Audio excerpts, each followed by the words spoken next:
प्रशासन की जो एक उच्च श्रेणी की युवाओं के बारे में सोच पहल है, अच्छी बात है। और इसी के साथ में हमारे बीच में उपस्थित हुए हमारे आदरणीय MLA साहब का भी मैं विधायक साहब का हार्दिक अभिनंदन स्वागत करता हूँ। सभी युवाओं की तरफ से बहुत बहुत उनको धन्यवाद भी देना चाहूँगा। साथ ही हमारे नगर पंचायत उपाध्यक्ष आदरणीय ओपी भैया का भी, साथ ही हमारे अध्यक्ष महोदय ओपी भैया का, साथ ही हमारे उपाध्यक्ष जी बैठे हैं, साथ ही हमारे सुपर कंपनी के HR साहब भी पधारे, उनका भी मैं स्वागत करूँगा। और शब्दों के और आप सभी की भावनाओं की तरफ से इन सभी को मैं कोटि कोटि वंदन और धन्यवाद दूंगा जो ऐसे आयोजन उन लोगों के लिए रखते हैं। मैं भी आप लोगों के बीच में एक युवा हूँ, जो वजह से प्रेरणा मिलती है। और कई देखे हम लोगों ने कि झूठ का सहारा बहुत होता है। हम यहाँ पे सीधा प्रत्यक्षदर्शी है कि हम लोगों के बीच में इतनी अच्छी कंपनी आई है और हम लोगों को सीधा बढ़ती है। तो मैं ऐसे आदरणीय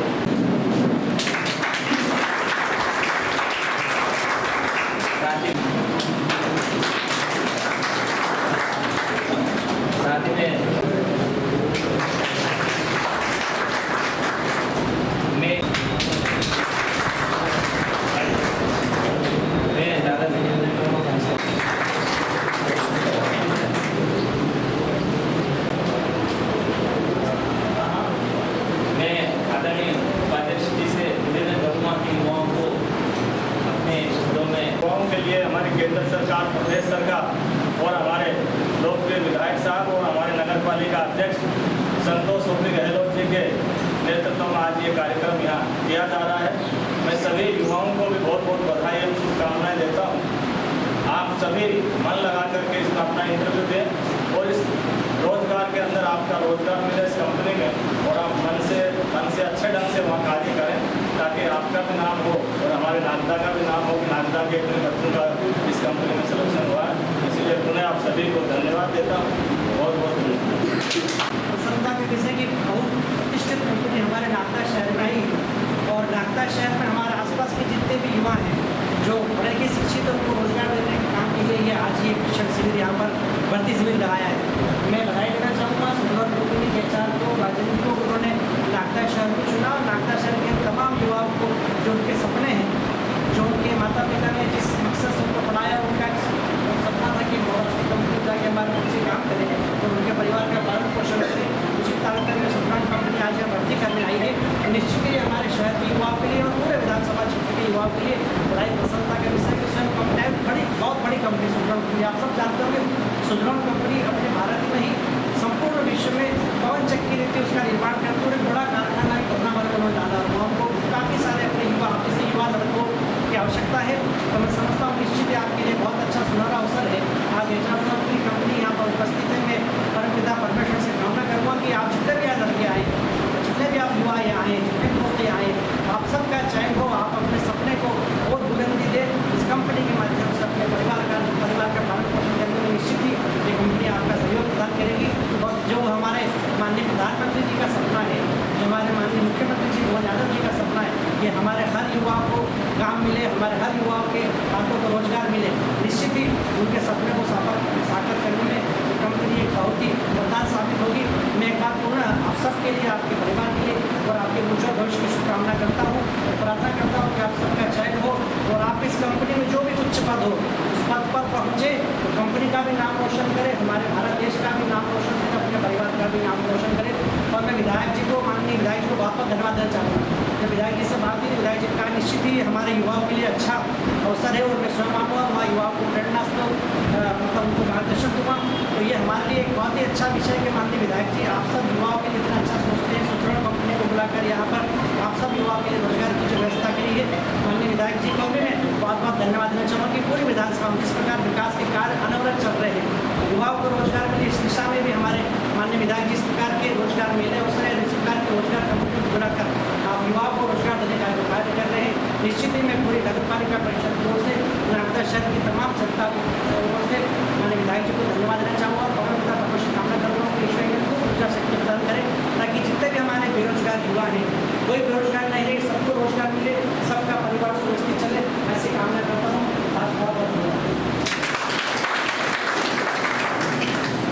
बहुत धन्यवाद आदरणीय भाई और अपना उज्जवल भविष्य तय करने की एक जीवन रेखा बताई आपने, और निश्चित ही हमें आगे भी ऐसी प्रेरणा से मिलती रहे, ऐसी हम कामना करेंगे।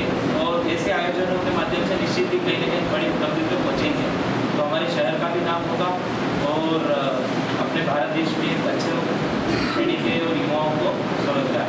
मैं आदरणीय प्यासे के पास चलकर आए।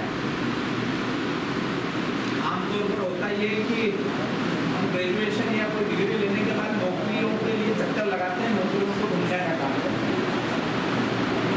लेकिन ये अच्छी बात है, मैं गोपी भैया को भी धन्यवाद दूंगा कि उन्होंने एक अच्छी पहल शहर के युवाओं के लिए की है। मित्रों, पूरे देश में अगर नौकरियों की बात करें तो चाहे प्राइवेट सेक्टर हो या सरकारी सेक्टर हो, 16 से 20% के बीच ही नौकरियां हैं। कोई सरकार आ जाए, कितना भी आप परिवर्तन कर लो, लेकिन सालों की रिसर्च में अगर आप देखोगे तो यह आंकड़ा स्थिर का स्थिर है।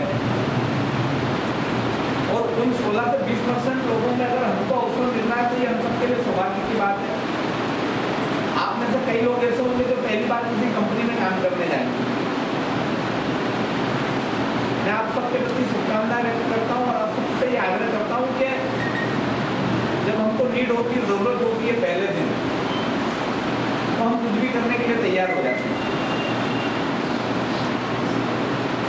हमारा आंसर यही होता है कि जो भी मिलेगा मैं कर लूँगा, लेकिन 6-8 महीने की जर्नी के बाद हमारी नीड्स बदलती है।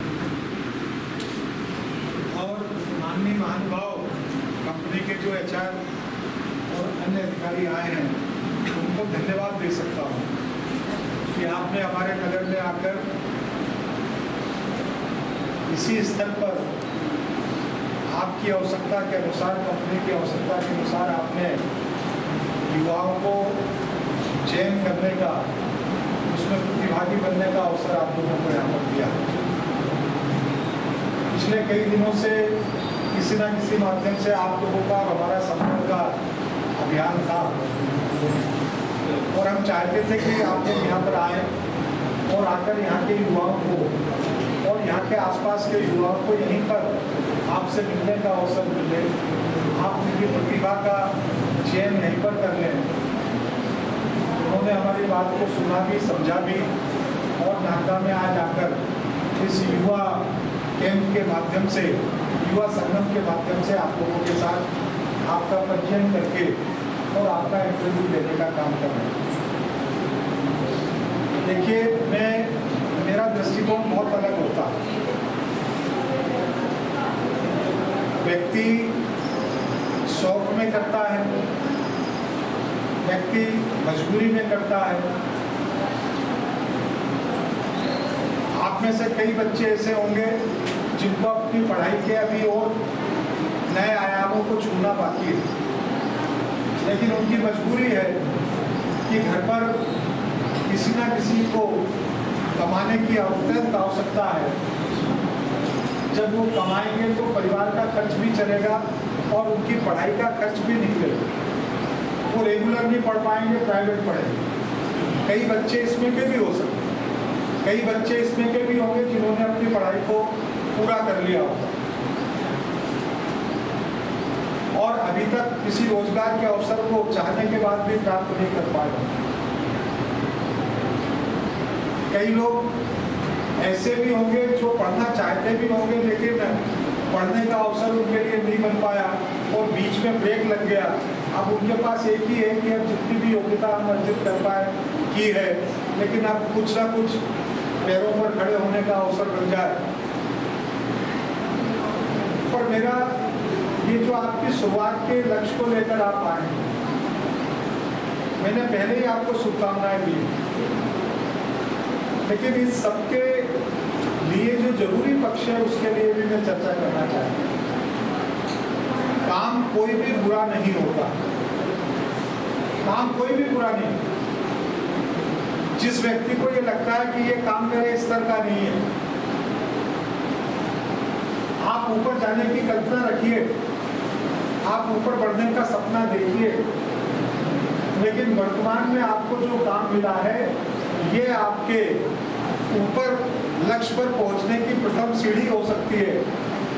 अगर ये विश्वास आपके मन में है और आपने अपने काम की शुरुआत अनुभव को पाने के लिए, सीखने के लिए और अपने काम के परफॉर्मेंस के आधार पर आगे बढ़ने के लिए चयन किया है, तो आपकी सफलता को कोई रोक नहीं सकता। लेकिन केवल हमारा सोर्स ऑफ इनकम हो जाएगा, लेकिन काम के प्रति हम जवाबदेह नहीं है, अपने काम को जवाबदारी और चुनौती के रूप में ग्रहण नहीं करते, कितना काम कम करना पड़े, कितना समय कम देना पड़े, ये अलग अलग तरीके के भाव अलग अलग व्यक्ति के मन में हो सकते हैं। क्योंकि मैं प्रतिदिन इसमें के दौर से गुजरता हूँ। मैं ठीक इसको इस तरीके से कह सकता हूँ कि एक बालक वो होगा जो देश की सीमाओं की रक्षा के संकल्प को लेकर सेना में भर्ती होना चाहे। एक बालक वो होगा जो देश की आंतरिक सुरक्षा को बनाने के लिए अर्धसैनिक बलों में और पुलिस में भर्ती होने की इच्छा रखेगा। और एक बालक वो भी हो सकता है कि उसके मन में केवल ये है कि मैंने जीवन पाया है, तो अब इस जीवन की परवरिश करना है, कुछ रोजगार के संसाधन ढूंढना है, तो नौकरी मिल जाए, कहीं भी मिल जाए। राष्ट्रभाव या राष्ट्र सेवा, समाज सेवा उसके मन में नहीं। अब ये दो विभिन्न पहलू मैंने आपको बताए। कर्म ही पूजा है, कार्य ही पूजा है। देश की सेवा केवल सीमा पर खड़े होकर सैनिक के रूप में ही की जाती है, ऐसा नहीं है। मेरी इस बात को समझिए आप सबको। यदि मैं राजनीतिक क्षेत्र का कार्यकर्ता हूं, तो राजनीति को माध्यम बनाकर लोगों की सेवा करना और सरकार की विभिन्न योजनाओं का उनको लाभ दिलाकर और उनके जीवन स्तर को ऊपर उठाना, ये भी राष्ट्र कार्य है। ये भी राष्ट्र भाव के साथ सेवा करने का अपना एक संकल्प है। आपने यदि प्राइवेट सेक्टर में काम कर रहे हैं और आपकी वो कंपनी विकसित राष्ट्रों की दिशा में बढ़ाने के लिए देश के लिए विभिन्न उपक्रम पैदा कर रही है, रोजगारों को नए नए अवसर देने का काम कर रही है, तो उसके उस छोटे से प्रयास से भी राष्ट्र विकसित राष्ट्र की दिशा में आगे बढ़ रहा है। मान लीजिए मोदी जी ने कहा स्टार्टअप के साथ जुड़िए, make in India, digital India.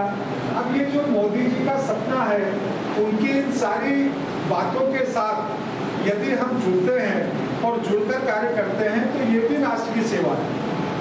हम 15वें नंबर से 4थे नंबर पर आर्थिक स्थिति पर पहुंचे, हम विकसित राष्ट्र की राह पर आकर खड़े हो गए। 2047 तक हम विकसित राष्ट्र बनेंगे। लेकिन ये सब कब होगा? जब आप जैसे सारे युवा किसी ना किसी माध्यम से अपने स्टार्टअप को खड़ा करके या अपनी किसी कंपनी में ज्वाइनिंग करके और उस कंपनी के लक्ष्य को, उसके उत्पादन को बढ़ाने के काम में कितने सहयोगात्मक रूप से फिट हो पाएंगे, ये सारा भाव भी हमारा कहीं ना कहीं राष्ट्र को मजबूत करने का और राष्ट्र की सेवा का भाव होता है। आप अगर इस लक्ष्य से लेकर काम करेंगे तो सफलता की ओर आगे बढ़ेंगे, और अगर आप केवल पैसे कमाने के लक्ष्य को लेकर चलेंगे तो वो व्यक्ति कभी आगे नहीं बढ़ता है। लखपति बन सकता है, करोड़पति बन सकता है, लेकिन अपने स्वयं के अच्छे व्यक्तित्व का निर्माण नहीं कर सकते। अच्छे व्यक्ति के रूप में वो कभी नहीं पहचाना जा सकता। आप सारे के सारे युवा साथी इसी राष्ट्रभाव के साथ आप अपनी कामना लेकर आए हैं, आप अपने लक्ष्य को लेकर आए हैं। मैं कंपनी को बहुत साधुवाद करता हूँ। आपने यहाँ नागदा में आकर युवाओं के साथ चर्चा और संगम का एक अवसर पैदा किया। इसमें से चयनित लोगों को आप अवसर देंगे। कंपनी आप लोगों के लिए वहाँ रहने की व्यवस्था, मात्र 11 रुपये में भोजन की व्यवस्था, नाश्ते की व्यवस्था, जैसा अभी प्रकाश जी बता रहे थे। यदि आपने मन बना लिया कि आपको सेवा भाव से जाकर काम करना है, तो आपको रहने काम कर सकते हैं, अपने करियर को अच्छी तरीके से प्रारंभ कर सकते हैं। और यदि चाहेंगे तो आप अपने शिक्षण को, अपनी योग्यता को और आगे बढ़ाने का भी काम कर सकते हैं। तो मैं सोचता हूँ कि आज आप सब लोगों को भी शुभकामनाएं, कंपनी को भी बहुत सारा धन्यवाद। और आप बिल्कुल इस भाव से निष्पक्ष तरीके से बच्चों के साथ संपर्क करके उनके व्यक्तित्व को देखकर, उनकी योग्यता को देखकर निष्पक्ष भाव से इतना चयन करके लगभग 100-150 लोगों को आप चयन करने वाले हैं। इतनी संख्या है डिपार्टमेंट को मैक्स टू मैक्स कितना होगा बातचीत करके अभी हमने ये तय किया है कि तहसील के अलग अलग जिला अपने पूरे जिले में अलग अलग तहसील मुख्यालयों पर भी रोजगार के मेले लगे। विभिन्न कंपनियां आज आती है, अकेली कंपनी यहाँ पर आई है, लेकिन विभिन्न कंपनियां भी वहाँ पर आए। तो ऐसे अवसर भी हम आपको बड़गढ़ तहसील मुख्यालय पर, नागदा तहसील मुख्यालय पर, घटिया तहसील मुख्यालय पर, ये भी आने वाले समय में आप 2-2, 4-4 महीने के अंतराल में वर्ष में एक बार अलग अलग तहसील मुख्यालयों पर इस परंपरा के शुभारंभ को भी देखेंगे। और इसमें के अवसर हम बार बार सरकार के सहयोग से आप लोगों के लिए उपलब्ध कराने का काम करेंगे। आप निश्चित रहिए, आप जो भी चयनित होंगे उनको बहुत सारी शुभकामनाएं, और जो चयनित नहीं हो पाएंगे उनको अगली बार इसमें का अवसर फिर से मिले, इस बात का भी हम प्रयास करेंगे। किसी को भी निराश होने की आवश्यकता नहीं है। आप सबको शुभकामना देते हुए और सभी को, ईश्वर सिंह जी चौहान साहब को, आपको सभी को धन्यवाद करते हुए अपनी बात को समाप्त करता हूँ। नमस्कार।